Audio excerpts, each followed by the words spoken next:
Pozdrav, dragi gledači. Večerašnja tematika nije planinata. Makedonija je poznata kako zemlja na planini i moj večerašnji gostin je predsjedatelj na Združenjето na planinarski vodiči. Konstantin, predstavi mi se, za da možemo da го počnemo razgovor. Najnapred благодарам за поканата, за учество во исклучително важна, вредна емисија која што тангира еден многу важен дел и од секојдневното живење, меѓутоа и од економското живење на нашава земја. Значи, името и презимето вие го кажавте. Вечерва сум во својство на председател на Македонската асоциација на интернационални водичи во планина. Тоа е формалниот назив, инаку тоа е Сдружение на професионалните водичи во планина. Оние водичи кои се занимаваат комерцијално со давање услуги, водички услуги на планина. Членки сме на меѓународната организација. Мислам дека сме, колку што знам, една од првите воопшто туристички организации во земјава која што успеа да исполни меѓународни стандарди, да биде сертифицирана. Членки сме на УИМЛА и го шириме процесот во моментов на УИМЛА во Косово, во Албанија и во Црна Гора. Под наша патронажа, под наше менторство, обучуваме нови кандидати во овие три земји. Браво. Кажи ми, колку имате туристички планинарски туристички водичи? Во моментов, може би бројката, пред да ја кажам, бројката мало објаснување како се стигнува до оваа титула и како се одржува истата титула. Обуката трае најмалку 2 години, некаде околу 700 тренажни часови вкупно се опфатени. Тоа е согласно и меѓународниот стандард. Ние го викаме УИМЛА стандард, така и официјалниот документ за обука на водичите. Меѓутоа, по завршување на обуката, лиценцата што се добива не е во трајно ниту владение, ниту трајно се поседува, туку секоја година мора да се обновува таа лиценца. Се оди на семинар за релиценцирање. Со еден збор, стекнувањето на лиценцата не е едноставен процес, а и нејзиното одржување. Во моментот имаме 30 активни водичи во планина во земјава, душа некој ја немаат обновено лиценцата за минатела година. После ковид пандемијата, бидејќи имавме дефинитивно еден колапс на туризмот, за некои луѓе се преориентира, некој за жал и замина од земјава, меѓутоа се надеваме дека крајот на 24-та година ќе го дочекаме барем со 60 на водичи во планина. Кажи ми, се почесто можеме да чуеме дека некој се изгубил во планина, дека едноставно луѓето мислат дека прошетката низ планината е нешто што не нуди опасност. Која е точно улогата на туристичкиот водич? Па, водичот, професионалниот водич во планина, една од задачите што ги има е секако да се грижи за безбедноста на клиентите што ги води на планина. Може би фокусот не е ставен толку многу на навигација или на наоѓање на патот на планина. Денеска со дигиталната технологија, со многуте алатки кои што постојат, GPS уредите, веќе ги има на часовници, во телефони, апликации, дава една поголема сигурност и можност да се најде патот. Меѓутоа, вие рековте улогата на туристичкиот водич. Значи, разликата помеѓу еден технички подготвен планинар или водич и професионалниот водич е во два многу важни моменти. Прво, комерцијалниот водич ја превзема целата одговорност за безбедноста на своите клиенти согласно меѓународните стандарди за патување. И второ, професионалниот водич е туристички работник.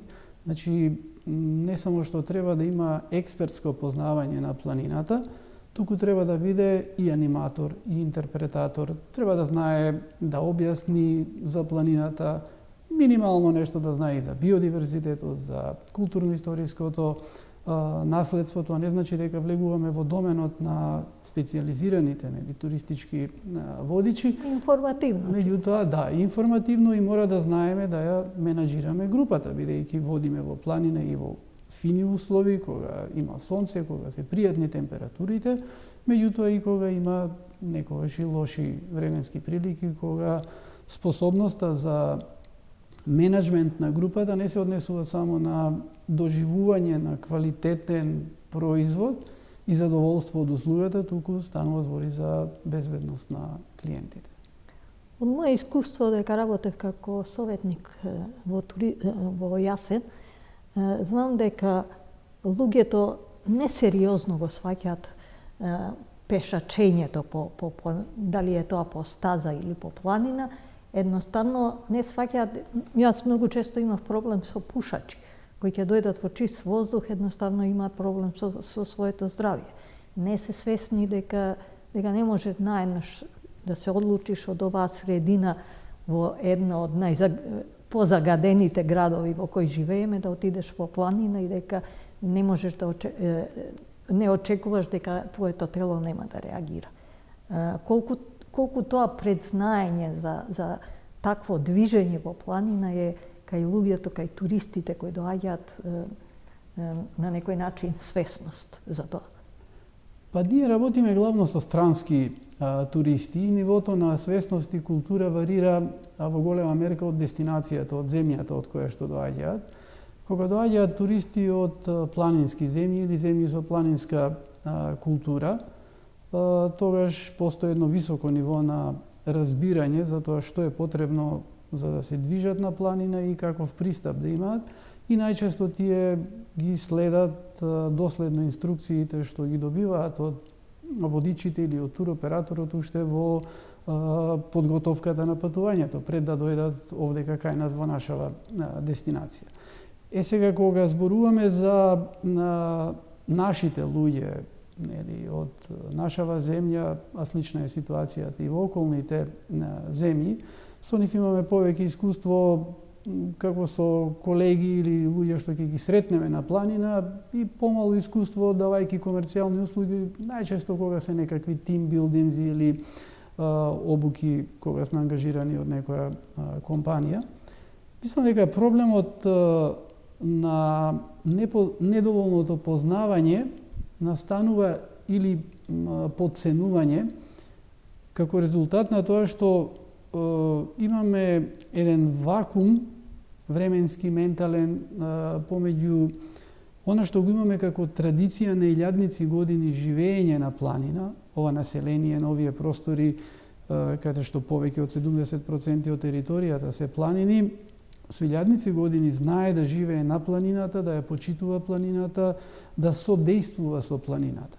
И сега имавме еден период на технолошки развој, на индустриализација, на напуштање на руралните области, префрлање во градовите и во овој момент луѓето се од друга страна бомбардирани со премногу информации од најразлични страни. Нели го живееме времето на Хаксли, од храбриот нов свет, каде што не можеме да распознаеме што е точно, што не е точно. И водејќи се со таа погрешна представа, прво мислам дека како задача, како цел за доживувањето, луѓето поставуваат пред себе некоја норма што ја виделе на социјалните мрежи или по медиумите, а го забораваат внатрешното доживување. И во тој расчекор помеѓу внатрешното и некоја замислена проекција настануваат проблемите. Во трката некогаш да се направи некој селфи на некој атрактивно место, каде што пред 2 недели некој колега, пријател, соперник, сеедно, го направил истото, во таа безсмислена амбиција настануваат проблемите. Инаку мислам дека во нашата традиција, во нашиот ментален склоп на македонците, па и на останатите балкански земји, бидејќи се со планинска конфигурација, постои многу силна поврзаност со планината. И тоа најубаво може да се види кога ќе се посетат некои сточари, за жал се помалку ги има стари кои со генерации го работеле тоа, престојувале на планината, се гледа тој континуитет на чиста, задржана мисла на познавање и почитување кон планината. За жал, се помалку го има, бидејќи се менува и начинот на живот и, за жал, од стопански аспект, ако гледаме од аспект на сточарство, планините ни се празни, се помалку и помалку стада, овци, крави.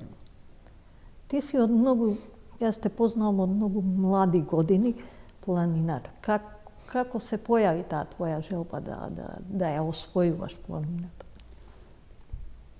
Па да, јас сум од 71-та планинарска книжка ми е од 74-та година, значи кога имав 9 години, тоа започна тогаш со надпревари по ориентација, во тој период беа доста атрактивни и тоа не повлече. Самиот надпревар по ориентација е така една се негуваат повеќе вештини, се создаваат кај младите, и читање карта, и познавање на метеорологија, и исцртување на скици, и физичка подготовка, бидејќи сето тоа се мери во некое време. И мислам дека е со сите луѓе така, кои ќе имаат вистинска релација со планината, еднаш кога го создавате, тој однос и трае до крајот на животот. Не може да ве напушти. Па да, и за среќа, значи јас и во текот на животот, нели, пробував и некои други работи, од мотоспортови до нешто друго, ама планината остана и еве сега и како професија, и покрај тоа што студирав и медицина, после завршив и туризам, нели, бидејќи ми беше потребен заради работата. Меѓутоа е нешто што барем мене ме прави да бидам јас, целосно јас. Дефинитивно во разговоров не можам да не го заобиколам кањонот Матка. Да, на Матка имаше периоди кога поминував буквално повеќе денови и ноќи од тоа што поминував во сопствениот кревет, во сопствената соба. И ги памтам тие први романтични денови со носталгија. Многу ми е жал од она што денеска се случува на овој начин како што се случува со Матка. Дефинитивно дека некоја природна вредност треба да се стави во функција на економскиот развој, да донесе бенефит за локалното население предсте што живее таму. Меѓутоа, тоа треба се направи на еден начин да биде користењето одржливо. И прво е кањон заштитено подрачје, кое едноставно има своји законитости кои не се почитува. Мислам дека не се почитуваат ниту законитостите за природната одржливост, меѓутоа ниту законитостите од аспект на животниот циклус на туристичкиот производ. Ние како туристичка агенција избегнуваме да носиме клиенти на Матка, бидејќи се среќаваме со прилично непријатности, дали е тоа сообраќаен хаос, дали е некогаш проблем со ѓубрето. Меѓутоа, мора да бидеме реални дека тоа не е проблем само на Матка, туку се случува на многу други места кои се атрактивни, каде што има висока концентрација на туристичка посетеност. Се случуваат такви проблеми и отсуство на, нели, јас би рекол, тоа е пред се до нас, до луѓето. Јас ќе споделам едно искуство со група клиенти од Финска. Ги шетав по патеката покрај езерото, по кањонот, беше понеделник и не идовме по ќошовите, кантите со ѓубре беа преполни. И ме прашаа зашто се преполни. Па велам, денеска е понеделник, во викендите има многу туристи, службите се уште не стигнаа да го соберат реално тие доаѓа, да го собираат, меѓутоа не може да стигнат. И тие ми дадоа еден убав одговор. Не рекоа, дали ти знаеше дека денеска ќе водиш, вика, туристи овде на Матка? Да, викам, да. Така е и во програмата што вие пративме, нели, тоа е производот што ви го продадовме. Па зашто не ангажиравте, вика, вие како агенција луѓе да го исчистат ова, вика, сега ти не носиш овдека и ние го гледаме ѓубрето. Значи не е, вика, само до комуналните служби, туку е до сите луѓе, вика, треба да направат нешто. И тоа е точно. Значи, ние малце сме или многу навикнати да критикуваме, многу малку да делуваме. Може би треба да ги гледаме работите и од друга страна, да почнеме нешто да правиме ние со личен пример, па верувам дека полесно ќе се дојде до некое решение. Јас пак ќе се вратам на моето искуство од Јасен. Кога имав групи кои доаѓа, им велев ако најдете ѓубре, било што да е од ѓубре, 50 евра добивате секој. Меѓутоа, тие 50 евра ќе ги платат оние што се задолжени во подрачјето да одржува чистота. Да видите како тоа го правеа пред да дојде група, за да не биде дефинитивно кога ќе те ударат по свој джеп, поинаку размислуваш.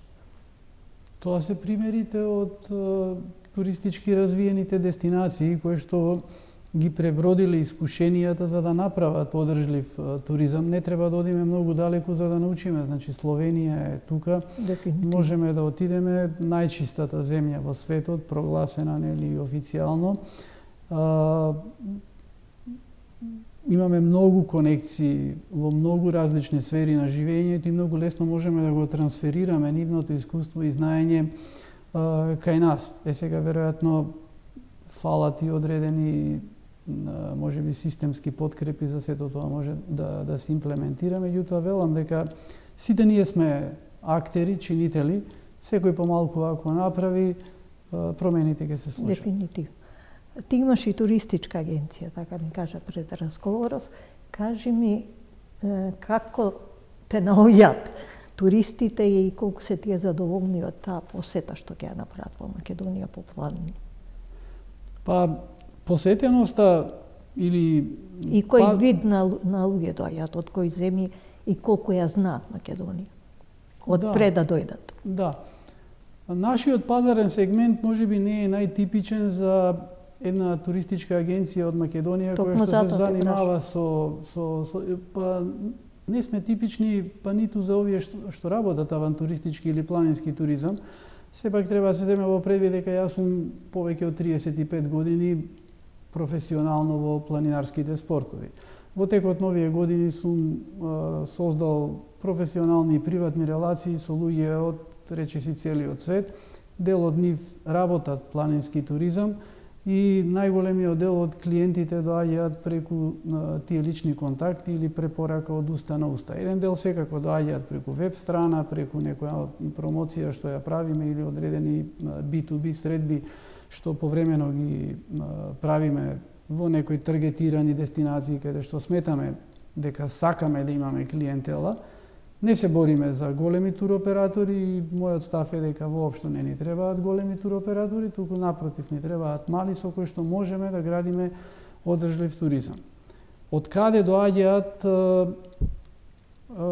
во нашите клиенти, пак велам, не е тоа релевантна представа за земјава како дестинацијски простор, меѓутоа дефинитивно Западна Европа е главниот пазар, најголемиот број на клиенти што доаѓаат за овој вид на авантуристички туризам, за планински туризам се од Западна Европа.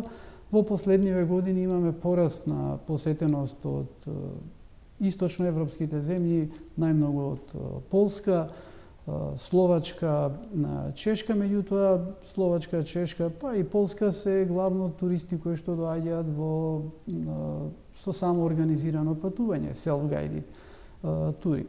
Или со процесот на дисинтермедијација кој што настана со современите технологии, веќе луѓето сами го организираат своето патување. По статистиките 55% од луѓето што патуваат директно комуницираат со давателите на услуги на локално ниво.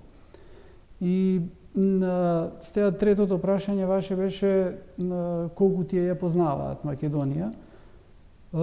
Мислам дека најголемиот дел од нив што доаѓаат не ја познаваат, за нив е непозната земја и се воодушевуваат кога ќе дојдат овдека на некогаш помалку од 2 часа лет од својата земја и доаѓаат во една неоткриена земја, а сваќаат дека се сепак во срцето на Европа, кој ќе слушнат особено за одредени историски моменти Не зборам за битки, туку за од каде потекнува некоја литература, некое филозофско учење, некое сознание, нешто што има мултикултурен или трансцивилизацијско значење, што може дури да го поврзат и со својата земја и со својата култура, кои ќе ги видат планините, питомоста на планините, отворениот простор. Вие се качите на Караџица и го гледате, речиси, цел балкански, овој дел од Балканот околу вас, сите планини.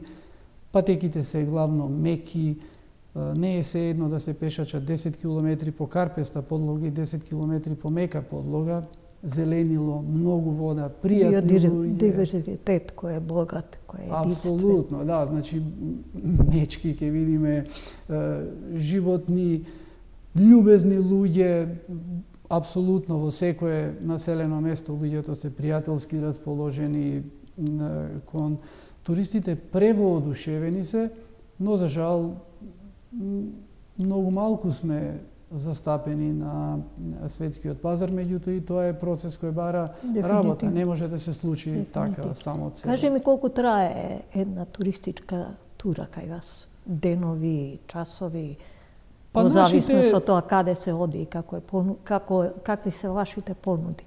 Ние имаме најчесто 5-дневни, 7-дневни и 10-дневни програми, меѓутоа имаме некогаш и за викенд. Најмногу работиме она го викаме custom made, според барањето на клиентите, нивните интереси, нивните можности да видат одреден дел од земјата. Но во време трајање се 5, 7 до 10 дена. И сега ако тоа го споредиме со официјалната статистика на престој на странските туристи во Македонија, што е еден, ако не грешам сега да морам тоа да го напоменам, 1,9 до 2,1 ноќевање, мислам дека е во просек, укажува дека има многу простор да се работи во оваа насока. И јас сум оптимист, посебно сум оптимист што доколку се поврземе на вистински начин на регионално ниво со туристичките работници, давателите на услуги од соседните земји, можеме да добиеме додадена вредност на нашиот туристички производ. И од друга страна, не треба да се плашиме од некој отворен пазар или отворено делување, бидејќи тој што е квалитетен ќе биде препознат. Секако, квалитетот си го кажува својот. Да, и апсолутно сум убеден дека кога ќе се посети едно македонско домакинство во планински области, гостопримливоста, љубезноста е нешто што ни дава... Доживувањето е нешто што е неповторливо во секој случај. Па и конкурентска предност ни дава. Ако не е тајна, колку грубо имате годишно посетители, туристи? Па зависи од година во година. Значи рекордот беше во 2019 година, некаде околу 400, со тоа што морам да напоменам, значи ние работиме по специфична клиентела, која што бара и посебно прилагодени тури. Нормално и пакетите се некогаш поскапи од едно вообичаено патување во зависност од потребите на клиентите. Затоа велам, не сме насочени лично ние, како туристичка агенција, кон големи туроператори. Не сакаме да работиме сериско производство, туку работиме производи што ги правиме уникатно за потребите на клиентите. Обично, една група колку особи има? До 10? Порано беа групите поголеми. Беа помеѓу 10 и 15 луѓе, тоа што ние го работевме, можеби и другите агенции имаат различно искуство, меѓутоа ако зборуваме за посериозни напори на планина, значи тоа не е во вистинска смисла hard adventure, меѓутоа планинарски тури, речеме 7 врва од типот на Тито врв, Кораб, Крчин, Магаро, Црнкамен и така натаму во 7 дена. Бараат малку повеќе на напор. Порано беа поголеми овие групи, велам поголеми, значи меѓу 10-15 луѓе. Сега се намалува бројот, меѓутоа тоа е и тенденција генерално на пазарот заради овој феномен на дисинтермедијација, каде што луѓето се организираат или брачен пар, или семејство, кој е семејно патување, или помала група на пријатели, што од една страна е предност, полесно е дефинитивно за оперирање и да се организира транспортот и сместувањето и адаптации да се направат ако излезат непредвидени моменти во логистичкиот дел на патувањето. Од аспект не е секако економија на волумен, ама затоа и велам, ние не ни размислуваме во таа насока. Јас мислам дека тоа е исправно и дека не е во тоа да вие се експонирате и да има некоја голема бројка која би била заинтересирана и дека токму тоа таков број на луѓе се доволни за да им се посветиш тотално во смисла на тоа да таа тура биде успешна, да бидат задоволни и да го доживеат она што на некој начин не е она класична туристичка тура. Дали сум управо? Јас сум убеден и во праксата, тоа го применуваме и како агенција и во консултантското работење при создавање стратегии или нови производи во различни региони, во земјава и во регионот надвор од Македонија, дека имаме уникатност. Значи, природните услови, дестинацијата ни е уникатна и би било штета таа уникатност да ја претвориме во сериско производство. Да. Значи, ние имаме можности да направиме уникатен производ со висока вредност, ама тој уникатен производ, за да биде финален производ, нема да биде условен само од природните карактеристики, од убавината на кораб или од убавината на пределите на шарпланина, туку мора да има и квалитетни човечки ресурси, се да биде во линија или на нивото на квалитетот што го имаме како природа или она што од Бога ни е дадено. И ако работиме, ако како репер го имаме тоа што ни го дал Господ, јас велам и кај колегиве, значи ние го донесовме УИМЛА како висок стандард овдека во Македонија и сум убеден дека за кратко време нашите водичи во планина, ја со сета одговорност на медиум го изјавувам ова, дека за кратко време УИМЛА водичите од Македонија ќе бидат меѓу најдобрите УИМЛА водичи во светот. Браво. Ако треба ќе го повторам уште еднаш кога. Значи меѓу најдобрите УИМЛА водичи во светот ќе бидат македонските УИМЛА водичи. И тоа е еден стандард кога следиме некаков бенчмарк, ни дава ниво на квалитет. Ама ние имаме од Бога даден уште повисок квалитет, природните убавини. Тоа треба да ни биде бенчмарк. Значи, кога даваме услуга, кога креираме производ, да ни биде репер каква е убавината на корабскиот предел. Кои ќе дојдат луѓето во тој предел, тие визури кога ги гледаат, кога гледаат тој биодиверзитет, тоа е совршено доживување. И ние треба да се издигнеме на тоа ниво. Кога туристот ќе го доживее и од наша страна човечката услуга, транспортот, сместувањето не треба да е луксузно, но треба да е автентично и да е чисто, да ја прикаже нашата култура, традиција, тогаш ќе бидеме апсолутно врв и цената на производот ќе биде повисока. Дали туристите доаѓаат со некое предзнание за местото кое ќе го посетат? Некогаш да, некогаш не, некогаш со погрешни предзнаења. Некогаш не поврзуваат со некои лоши настани што сме ги имале конфликти овдека, па прашуваат дали сме безбедни сега на планина. Некогаш некои знаат многу малку. Нормално во културата на луѓето што патуваат е да се интересираат и да прочитаат нешто за дестинацијата што ја посетуваат. Особено туристите што доаѓаат во моментот, во најголемиот дел во Македонија се луѓе кои претходно патувале низ многу други земји, па им останала Македонија како неистражена или кај овие помладите како нешто што е надвор од масовните текови на авантуристичкиот туризам. Некогаш сме изненадени од тоа колку многу знаат за историјата, посебно за биодиверзитетот, меѓутоа најчесто треба да им се интерпретира или да им се објасни. но сите се воодушевени од мултикултурноста што ја имаме. Значи, таа некоја, особено порано, што постоела мултикултурност, толеранција, меѓусебен еден вистински, природен, органски соживот ги фасцинира луѓето. Дали ти е помогнале да ја пренеса таа приказна па да добиете со нивна препорака нови туристи? Да.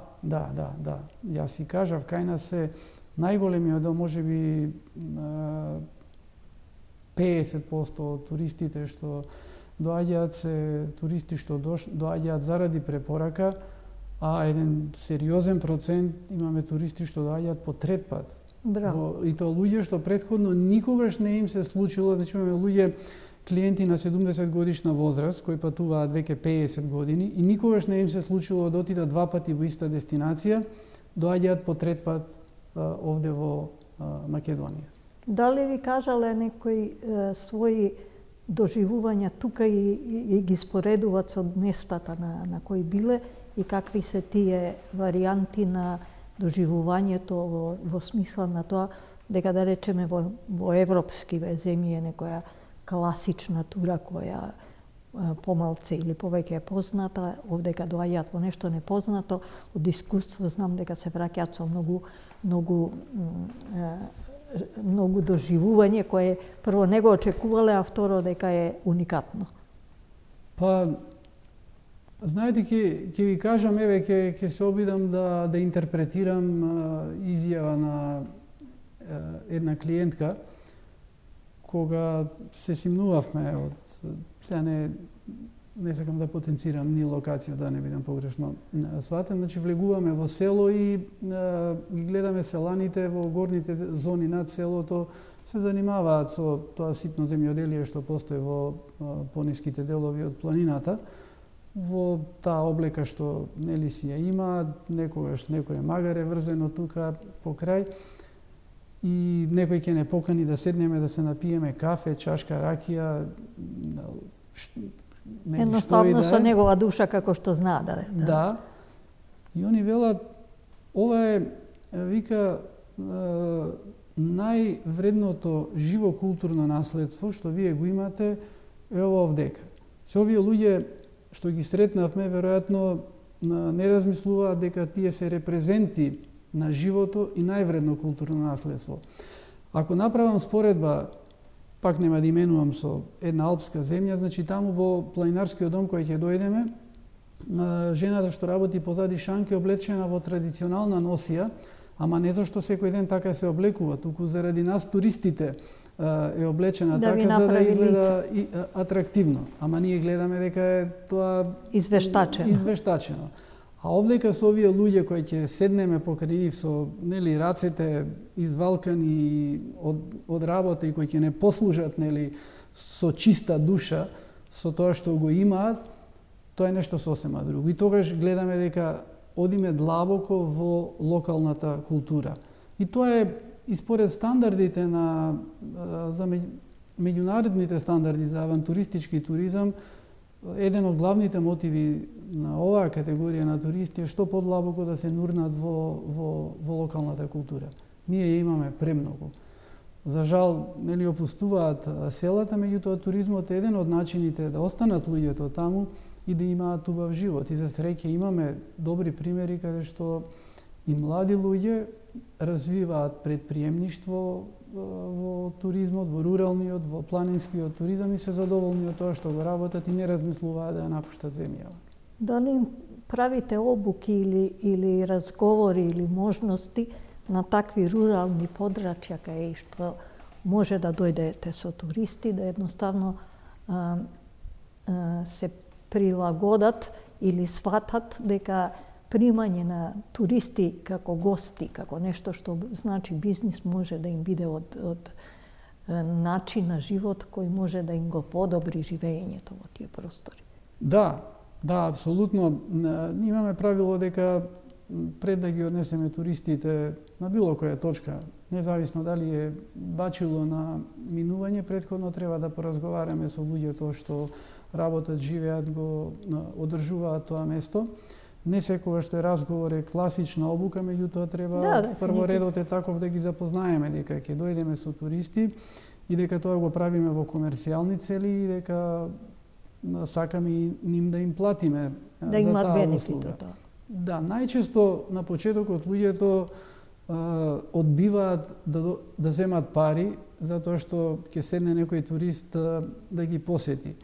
Меѓутоа, нели со нормален пристап, со објаснување, сваќаат дека тоа е еден нормален деловен процес. И имаме неколку интересни примери во Демирхисар, и во село Жировница во Националниот парк Маврово, низ Малешевијата, каде што луѓето на почеток не размислувале дека тоа треба да го прават како туризам. Значи имале во Демирхисар, нема да споменувам пак да не испадне нека правам кампања, значи човек што имаше огромна љубов кон коњи и го правеше тоа само од љубов кон коњи, со една огромна љубов кон наследството од своите родители, денеска направи едно исклучително атрактивно место за посета на туристи, меѓутоа и од едукативен аспект исто многу корисно, затоа што ќе добијат неверојатно доживување за обука, за јавање со коњи, не само за јавање со коњи, туку за третман, за односот меѓу човекот и што го има со животното. Да. Мислам дека тоа е најисправниот пат во можноста на туристичка понуда, колку сте прифатени од државните органи во смисла на тоа дека е тоа дел од туристичка понуда кој треба да биде промотивен, да биде почитуван, да едноставно ве поттикнат, да ви помогнат таму кај што можат. Па да бидам искрен, ние многу малку сме се обраќале и како асоциација на водичи, неформално кажавме дека досега не сме добиле, ама не сме ни побарале ниту еден денар државна помош за функционирањето на организацијата, ниту од спонзори, ниту од донатори. Се што сме постигнале било со трудот на членовите на организацијата. Имавме среќа во еден одреден период да се собереме луѓе што имаа храброст, визија и волја да работат, да ја направиме организацијата и да го донесеме УИМЛА стандардот во Македонија. Тоа секако еден човек сам не може да го направи, тоа треба повеќе луѓе и сите тие заедно работевме и го достигнавме. Никогаш ваквите достигнувања не се лични достигнувања, тоа е секогаш резултат на колективно работење. Не сме се обратиле, мислам сме се обратиле еднашка два пати, не сме добиле некаква поддршка. Можеби прв пат да најавам следната година, 2024 година, во Македонија ќе се одржи Генералното собрание на меѓународната организација и што е многу важно, тоа е јубилејно. 20 години од постоење на меѓународната организација ќе биде една посебна прослава за самата организација, која што и од голема важност за организацијата. Ние имаме привилегијата да бидеме домаќини. Сега не сме баш така случајно домаќини на сето тоа. Имаме голем кредит и влог во УИМЛА, но е добра шанса од една страна и за промоција на нашата земја, како земја каде што се негуваат квалитетни професионалци во авантуристичкиот туризам, а од друга страна исто шанса за институциите и сите засегнати страни да помогнат и во организација на настанот и да покажеме дека можеме навистина да бидеме рамо до рамо со светот. Дефинитивно тој дел на туризам мислам дека е се уште непознаница за голем број на луѓе, за голем број на луѓе од туризмот исто така, и не случајно те поканив на овој разговор, надевајќи се дека можеби ќе допре до соодветни луѓе сето тоа, па да на некој начин можеби ви го дадат правото место или едноставно ве имаат во некој своји нормативи за туризам? Авантуристичкиот туризам е најбрзо растечкиот сегмент во туристичката индустрија. Да. Значи, ниеден сегмент во туристичката индустрија нема таква стапка на економски раст на годишно ниво како што има авантуристичкиот туризам. Глобалниот туризам пред ковид имаше во просек околу 4% на годишно ниво, авантуристичкиот има од 10 до 75%, зависно од кое географско подрачје или од видот на дејноста. Меѓутоа, во просек е 20, што е многу пати, 5 пати најмалку поголема стапка на раст од глобалниот туризам. Второ, маргината во авантуристичкиот туризам, кога зборуваме нели за финансиската страна на производот, е поголема од што во масовниот туризам.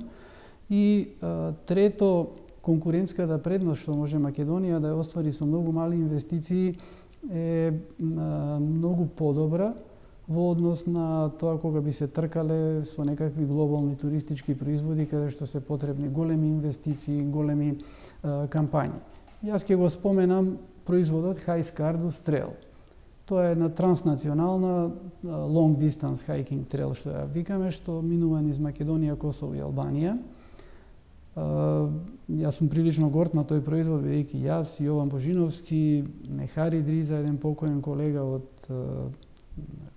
Косово и Ендрич има колега исто од Албанија, сме автори технички на овој производ. Понатаму се вклучија нормално тука свој придонес дадоа многу локални експерти, организации, донатори, без чија што помош тоа апсолутно ќе беше невозможно да се оствари. Но овој производ лани во ноември од Британскиот совет на Сдружение на новинари во туризмот, кој што е една од најпрестижните награди во туризмот, го прогласи за најдобар производ во Европа. Браво. Значи, ние овде ќе имаме најдобар производ во Европа, една патека, која што е високо рангирана и потоа консултантите Trail Angels од Австрија, високо реномирана консултантска куќа која што го доразвиваше производот, кога ги прашаа донаторите како го рангират овој производ, рекоа па меѓу трите најдобри во светот, а веројатно и најдобар од она што ние го имаме работено, имаат работено од Хималај до Јужна Америка. И сега гледате абсурдот кој е на таа патека, каде што ние сме маркирале, сме поставувале по некои стандарди, добиваме индиректни критики околу системот на маркирање, употребената сигнализација, што е абсурд. Значи, кој ќе го достигнете светското ниво, наместо некој да ве покани и да ви го побара тоа знаење кој што го давате без пари, добивате критики. Тоа е можеби од една страна, нели, можеби вака и подобро објаснувам за институционалниот третман, ама не е тоа до одреден човек или до само одредена институција, туку е генерално еден тренд што во последниве 30 транзицијски години ни се случува, каде што имаме изместување на системот на вредности. И така да ние кои ќе излеземе од границава надвор, сме многу повеќе респектирани и како поединци, и како професионалци, и како заедница, за разлика од тоа што го имаме и го доживуваме дома. За жал, ние сме на крај на разговорот, времето ни истече. Јас се надевам дека не го почувствува дека е така брзо. Дали нешто имаш да кажеш што може би сме пропуштили? Па јас би сакал на една порака да упатам до сите луѓе во Македонија, посебно до луѓето што работат туризам и оние што сакаат да се занимаваат со авантуристички туризам, да веруваат во себе, да веруваат во својата земја, да веруваат во своите способности, да сонуваат дека можеме да бидеме дел од светскиот врв, без било каков комплекс, меѓутоа од друга страна да знаат дека само сонот, кој што е подкрепен со план, акција, решителност и подготвеност за влог, како треба и страдање, може да стане реалност. И убеден сум дека Македонија е една од најубавите авантуристички дестинации во светот. Ти благодарам многу. Токму ради тоа и ние покренавме во оваа телевизија емисијата за туризам со надеж дека ќе се чуе повеќе за сето тоа и дека едноставно ќе се сфати дека Македонија може да живее од туризам. Апсолутно.